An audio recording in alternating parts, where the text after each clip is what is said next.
प्रभाग क्रमांक 11 मधून शिरीष पाटील यांचा उमेदवारी अर्ज दाखल। कोपरखेरणे प्रभागातील पुढाऱ्यांनी फक्त टेंडर काढायची कामं केली। शिरीष पाटील आगामी निवडणुकीच्या पार्श्वभूमीवर प्रभाग क्रमांक 11 मधून कोपरखेरणे येथील शिरीष पाटील यांनी आपला उमेदवारी अर्ज दाखल केलाय। अर्ज भरल्यानंतर त्यांनी माध्यमांशी संवाद साधताना विरोधकांवर कडाडून टीका केली आहे। यावेळी शिरीष पाटील यांनी प्रभागातील विकास कामांच्या टेंडर प्रक्रियेवर प्रश्नचिन्ह उपस्थित करत गंभीर आरोप केलेत। प्रभागातील अनेक कामांचे टेंडर ठराविक लोकांनाच दिले जात असून यामध्ये पारदर्शकतेचा अभाव आहे असा आरोप त्यांनी केलाय। तसेच घराणेशाहीमुळे सामान्य कार्यकर्ते आणि नागरिकांचे प्रश्न दुर्लक्षित राहत असल्याचे देखील त्यांनी नमूद केलंय।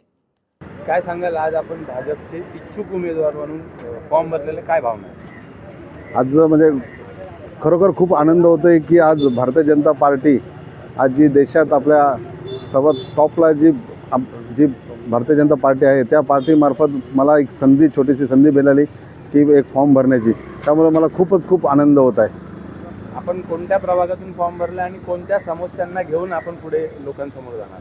मी आज प्रभाग क्रमांक 11 क मधून फॉर्म भरलेला आहे आणि समस्या तुम्ही सांगाल तर आज 25-30 वर्ष झालं कोपरखेरणा प्रभाग क्रमांक 38 असो, 39 असो, 40 असो, या प्रभागामध्ये खरोखरच अतिशय असे घाणेरडी अवस्था म्हटली तरी चालेल की कोपरखेरणा प्रभाग क्रमांक 40 हा गावातला प्रभाग येतो आणि या 40मध्ये पाण्याचा निचरा व्यवस्थित अजून परत होत नाही। जे इथले स्थानिक पुढारी होते ते फक्त टेंडरच्याच मागे होते, कारण ज्या लोकांना मूलभूत गरजा लागतात जसं वाचनालय, विरंगुळा केंद्र, ह्या कोपरखेरण्यात 30 वर्षात ह्या पुढाऱ्यांना एकही असं काम दिसलं नाही की जे लोकांसाठी करावं।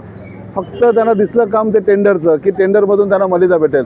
परंतु आम्ही आज हे सांगतो की जर आम्ही आज निवडून आलो म्हणजे आम्ही येणारच, आणि निवडून आल्यानंतर आम्ही कुठलंही काम हे न टेंडरच्या मागे लागता लोकांसाठी जी कामं आवश्यक आहेत तेच आम्ही करणार। म्हणजे उदाहरण तुम्हाला जर जायचं सांगायचं, आज कोपरखेरणे गावामध्ये एक जे जुनं तलाव होतं, खरोखर चांगलं तलाव होतं, आज त्या तलावावर एक 40, 42, 45 असं वाढत 60 करोडपर्यंत टेंडर गेलं।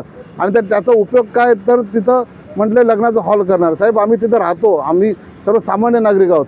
आज तिथं पार्किंगची व्यवस्था नाही आहे, काही व्यवस्था नाही।